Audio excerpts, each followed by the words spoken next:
Magandang hapon po sa ating lahat. Tayo po muli ay nandito po sa ating Grace Everyday Devotional Message. So muli, bago tayo mag-umpisa, tayo po muna ay mananalangin.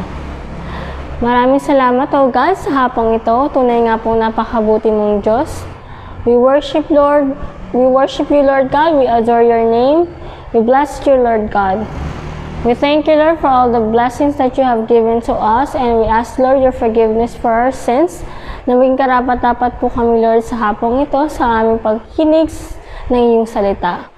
Lord, lead us as we study your word. May your Spirit, Holy Spirit, empower us as we understand your word, and as this word impacted us also, Lord God. Maraming salamat po. In Jesus' name we pray. Amen. So, yung hapon po ito is maiksi lamang po ang ating pagsasaluhang mensahe. Pero nais ko pong tingnan natin na isa po ito sa pinaka-importante bagay, especially ngayong panahon po ng ating meron po tayong crisis, which is the COVID-19, na lahat po tayo o marami po sa atin na nararanasan po ito o nakakaramdam po nito, which is yung worry po. Nandito po yun sa Matthew 6:25-34. Sabi po dito, "Therefore I tell you, do not worry about your life, what will you eat or drink, or about your body, what you will wear. Is not life more than food, and the body more than clothes? Look at the birds of the air. They do not sow or reap or store away in barns, and yet your heavenly Father feeds them. And are you not much more valuable than they? Can any one of you, by worrying, add a single hour to your life?" Verse 28 po, "And why do you worry about clothes? See how the flowers of the fields grow. They do not labor or spin. Yet I tell you that not even Solomon in all his splendor was dressed like one of these. If that is how God clothes the grass of the field, which is here today, and tomorrow is thrown into the fire, will he not much more clothe you of a little faith? So do not worry, for the saying, what shall we eat, or what shall we drink, or what shall we wear? For the pagans run after all these things, and your heavenly Father knows that you need them. But seek first his kingdom and his righteousness, and all things will be given to you as well. Therefore do not worry about tomorrow, for tomorrow will worry about itself. Each day has enough trouble its own." So, do not worry daw po. Yun yung sinasabi ng Biblia. At alam po natin sa panahon nito, mahirap pong isa pamuhay yung pagiging do not worry po. Kasi, especially nandito po tayo sa crisis, which is, alam po natin na hindi natin alam yung mangyayari. Although patapos na po yung ECQ natin, pero hindi pa po sure yung mga susunod na araw. Kung ano pong mangyayari, yes, maaaring tapos na, pero hindi pa po sure kung papayagan na po ba lahat magtrabaho or makakapagtrabaho pa po na yung iba. So, pero sinasabi po dito is do not worry. Sinasabi, do not worry about your needs. Ano po yung mga needs? Binanggit po yung mga needs. Yung pagkain, yung inumin, maging yung ating damit. Huwag po daw po nating alalahanin. In other words, huwag nating alalahanin yung mga basic necessity, basic needs.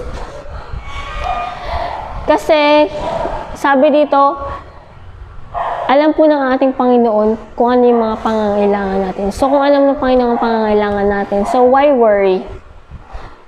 Instead na mag-worry tayo, bakit hindi natin ipag-pray yung mga bagay na yun? Sabi dito, pangalawa pong dahilan bakit dapat hindi tayo mag-worry is, your life is more valuable. So, una pong dahilan kaya hindi dapat tayo mag-worry is, alam ng Diyos ang ating pangangailangan. Pangalawa is, your life is more valuable. Bakit po nasabi sa verse 27, "Can any one of you by worrying add single hour to your life?"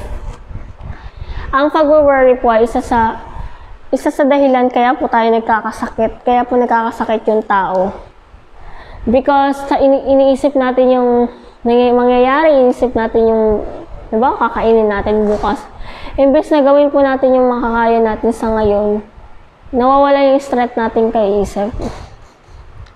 Sabi nga po nila, nakakapagod po ang mag-isip. So, pag nag-iisip ka po, nag-worry ka po, imbes na madagdagan yung strength mo sa araw na to, nababawasan at dahil doon, lalo ka pong na-stress at maaaring maging dahilan po yun sa pagkakasakit. At pangatlo po is, worrying means you have a little faith. Sabi po dito na, meron pong maliit na pananampalataya kapag worry ka po ng worry sa buhay. Iba po yung concern at worry. Concern, you can concern your life. Pwede mo pong isipin yung bukas mo, yung buhay mo, yung future mo. Pero wag mo pong alalahanin yung mga bagay na yun. Hindi mo nga po alam kung buhay ka po bukas eh. So, why worry about tomorrow? Bakit mo po alalahanin yung buhay mo po sa araw na bukas? At sabi nga, means you have a little faith. Maliit po ang pananampalataya mo kung gano'n po. Maliit po yung pananampalataya kung mas iniisip ko yung bukas kesa yung ngayon po. Imbes na alalahanan natin bukas, bakit hindi po natin ipagpasalamat kung anong meron tayo sa araw na to. Kaya nga po, diba, sa panalangin po ng ating Panginoon, yung pinapanalangin po natin nung bata pa tayo, is yung Our Father, diba? Nakalagay po doon, give us this day our daily bread. So, pinapipray mo po yung pagkain mo sa araw na yon, hindi po para sa araw na bukas.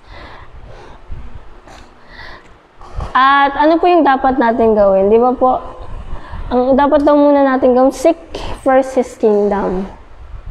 Ano po yung sabihin na to? Serve God. Serve God. Pray to God. Imbis na mag-alala tayo,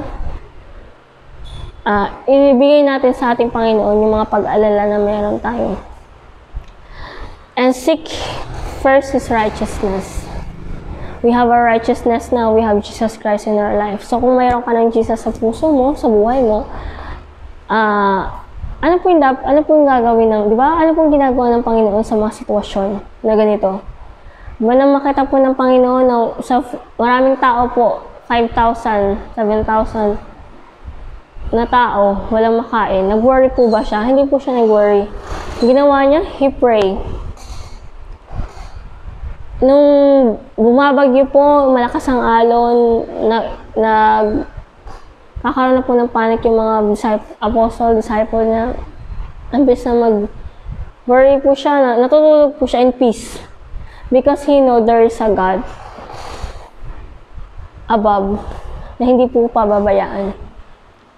So, inalintulad nga po tayo dito ng writer, Matthew, sa lily or sa flower na hindi nga nagtatagal yung flower, imperishable flower, hindi nagtatagal ng mga bulaklak at mga ibon. Sila nga hindi sila nagtatrabaho, pero God supplied them a food. Sa mga flowers naman, binigyan sila ng kagandahan ng ating Panginoon kahit na malalanta lang din naman sila. Pero yung ganda nila, di ba? Yung mga flowers po ang gaganda. Kaya nga nagsasabi dito, verse 34, therefore do not worry about tomorrow, or tomorrow will worry about itself, for tomorrow will worry about itself, each day has enough trouble in its own. So, ang bawat araw po ay trouble na. So, why worry about tomorrow? Ngayon nga, may problema ka na po. Halimbawa, wala kang makain sa araw na to. Kung isipin mo pa yung bukas, nakakainin mo, madadagdagan lang po yung problema mo sa araw na to. So, why worry? Muli, ang kailangan lang po natin gawin is magpatiwala sa ating Panginoon, panalangin, magpasalamat sa lahat ng biyaya niya, manalangin at humingi sa Kanya ng kakainin sa araw na to. God knows our needs. Hindi po siya ang Diyos na walang alam. Siya po ay Diyos na know everything within our mind, within our hearts. So, alam po ng Diyos kung ano yung pangangailangan natin. So, imbis na po na mag-worry tayo, katulad po ng sinasabi ng Biblia, inuutos po sa atin, do not worry. Therefore, I tell you, do not worry. Kasi yung buhay po natin is uncertain, so why should we worry? Dahil nga po uncertain ang buhay natin, di ba? Kaya nga po, uncertain yung buhay natin, hindi natin alam kung kailan po tayo mawawala sa mundong to. Kaya po natin tinanggap ang ating Panginoon para in case we will be going eternity, we will be having eternity in heaven. Dahil nga uncertain yung buhay natin. So, wag po nating bawasan yung length ng buhay natin in worrying. Instead, praying. Mahirap po itong gawin. Especially, nararanasan natin yung COVID, nararanasan natin yung kabi-kabilang sakuna, kabi-kabilang problema. But ito po yung utos ng ating Panginoon, do not worry. So, let's not be worried. But instead, let us pray for everything. Let us seek His kingdom, let us seek His righteousness, and ipagpasuggest natin ang lahat ng bagay. Tandaan po natin, katulad sa sabing 34, each day, trouble is enough of its own. Huwag na po natin yun. So, let us pray na po. Maraming salamat po, Father God, sa iyong mensahe sa hapong ito. Tunay nga po, napakabuti mo, Lord. Lord, salamat po sa iyong salita. Bagamat mahirap po itong gawin, Lord, sa gitna ng crisis na ito, Lord. Alam po namin, Lord, magagawa namin ito dahil ikaw po ang Diyos na gumagabay sa amin, na tumutulong sa amin na magawa itong mga bagay na ito. Maraming salamat po sa hapong ito, Lord. Patuloy ka po namin sinasamba, itinataas, Lord God. Maraming salamat sa banal na Espiritu for give us understanding sa iyong salita. Maraming salamat po, Lord God, sa pagmamahal mo, Lord. Thank you, God. May your mercy, grace, and love continue to overflow, Lord God, with us. And Lord, I ask for your mercy upon our country, Lord God, upon this earth, Lord God. Maraming salamat po. In Jesus' name we pray. Amen and amen. God bless po.